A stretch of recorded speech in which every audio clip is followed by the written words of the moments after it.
में लागल पूर्वांचल हाँ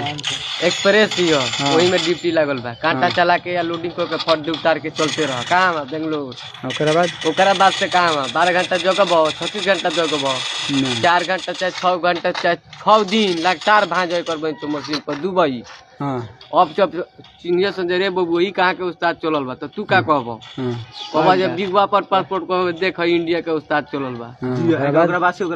ओकरा बाद से का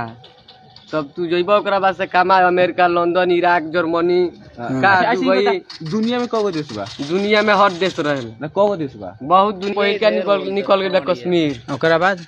अब ओकरा बाद सोचो तनी हैदराबाद निकलल तो सुलेन सटिए के बरियार पीटे हाँ संजय दत्त बॉडी बा बाबू जब फाइम में तो हम उतरम तो इंडियन माने